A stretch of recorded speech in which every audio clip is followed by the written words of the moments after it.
about toxic relationships, we'll be talking about the signs, solution, definitions, and a lot more, basically about toxic relationships. For a while I've been in a toxic relationship, kind of, but I'm good. I'm out, thank God. If you're going to have a relationship with someone, we all probably want a healthy relationship, right? But what's a healthy relationship exactly? Well, in my own point of view, it depends. Healthy relationships doesn't look the same for everyone, since we all have different needs.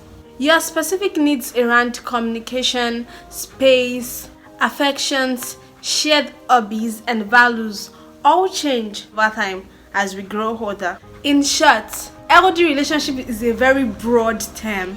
Like, I don't think there's a specific definition for it, because what makes a relationship thrive depends on the need of people in it. But then, a few key signs do stand out in a flourishing relationship. Healthy relationships are best described as interdependence. This means you rely on each other for mutual support, but still maintain your identity as unique individuals.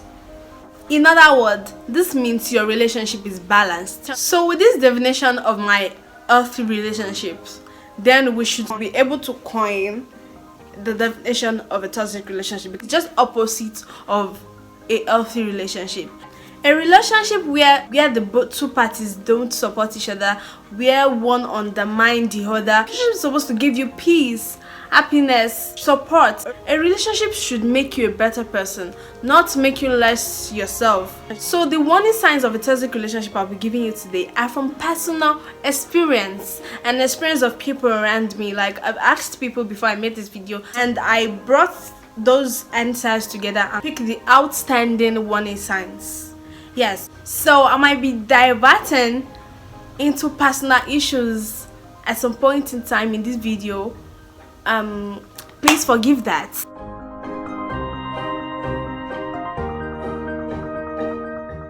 So with these signs, we can help to identify when we are in toxic relationships, because some people in relationships can't actually see what is going on in their relationship.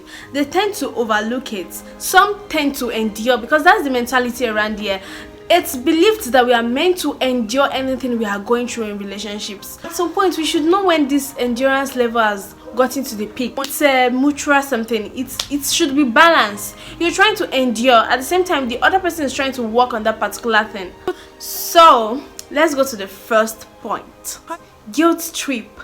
When we talk about guilt trip, a particular set of people try to control you by guilt tripping you. They try to make you feel guilty, especially in order to induce you to do something. Most of the time, what they are making you feel guilty about is unjustified. You make a very small mistake, and they are always using that against you, even when you apologized. The next time something comes up, they're talking about that thing you did the last time, and they are making you apologize all over again for what you've apologized for in the past. Guilt tripping is considered to be a psychological manipulation, because at the end of the day, you find yourself doing what your manipulator wants you to do. Like, because just for you to like free yourself of that guilt you are feeling at that particular moment. So eventually you find yourself in a submissive position. Guilt trip and intimidation, like they are like kind of similar. Yes, that's why I decided to put them together at a point. Like, we all know what intimidation is. They frighten you to do what they want. Like, they make you are not doing that thing willingly. Point 2, they think they are superior and they are expected to be treated that way. I'll also bring this from my personal experience. So I was in this relationship, and it was quite older than me, like with some few years. Of course, I'm still an undergraduate, but I'm an entrepreneur. I do quite a number of things for myself to like find money one way or the other. But he, on the other hand, is a graduate, a working class. The point here is that anytime he does something wrong, he always feels like I have no right to complain, because he's doing lots more better than I'm doing. He doesn't see anything I do reasonable. You get? It just make me feel little, like very, very little. It felt like he was superior to me and I needed to treat him that way. He couldn't relate like romantic partners. We had to start relating like business partners. Like, is the boss and I'm like, you know, I'm the one trying to get something for him. Like, even when I do some things for him, there's no sense of appreciation. It feels like it's expected of me to do that. Like, it deserves it. You get what I'm saying? So when you find yourself in that type of relationship, run. So 3, you dread seeing them. Like, it's not like you hate it. You want to see them because you're your partner. They're your partner, but when you see them, you feel unhappy. Do you understand? You feel uneasy. You are not yourself when you're with them. You're somebody else. You're trying to impress them. You're trying to control yourself, control your attitude, so they won't get mad. It's supposed to be like that. It's supposed to be balanced. It's a relationship. It's not a contract. Like, your partner should make you feel like you're the best thing in the whole world. Because you are actually the best thing in the whole world. Like, you're the best. So your partner shouldn't make you feel insecure.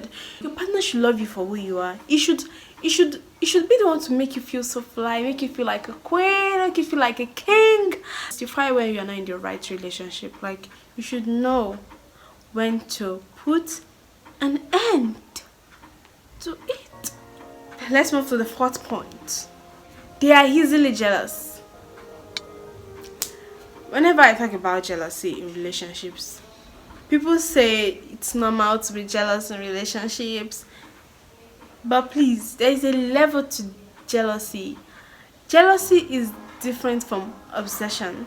Okay, sometimes you see a lady being abused by a husband, by a boyfriend, maybe beats her up or something, and the lady is busy saying, he was just jealous, that's why he slapped me. He was jealous, that's why he beats me up. I caused it. Jealousy shouldn't make you beat up your partner.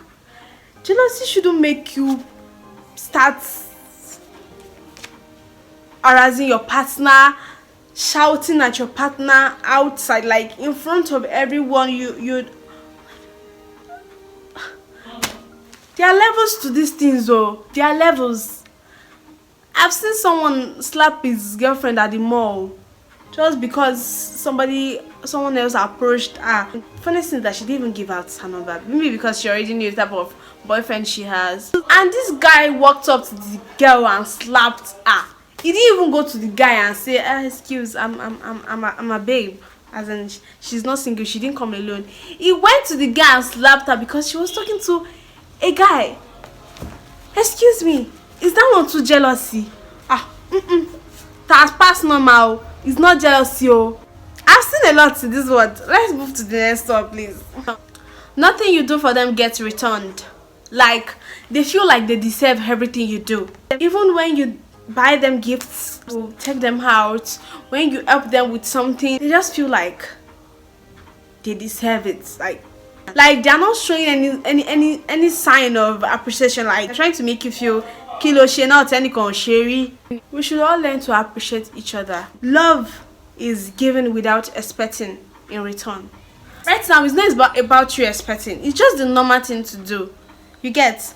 So you need to identify when your partner is like this. You need to know that, okay, this is not normal. I'm the one always giving in this relationship. I'm not getting anything. It will drain you. It will drain you. You can't keep giving without getting. It will drain you. You should try, and whoever it is, if you think you are the one in these shoes, if you think you are the one that is not always giving, you are the one always getting, try to reciprocate the love. It's just normal that we do that. They know you love gifts. They never bother to get you gifts. They know you love when people write you love letters. They never bother to write you love letters because they don't really care. They don't respect you as much as you respect them. They don't care if you go or not. That's the point. So you don't need to keep thinking these people love you. And this thing I'm saying doesn't have to do with partners alone. No. It has to do with friends. Another point. This one is very common. No? Like, they are never happy for you and they only want to talk about themselves. Like, have you met people like that? Go on a date or something. Throughout that date, everything you guys discussed was about that person. And she's not even taking time to even ask you for once that, are you okay? Is everything fine? how's work, how's school. She's not taking the time to even know what's up with you, what's up with your life. All she does is talk about herself. Oh, they are very self-centered and they don't even support you in your dream.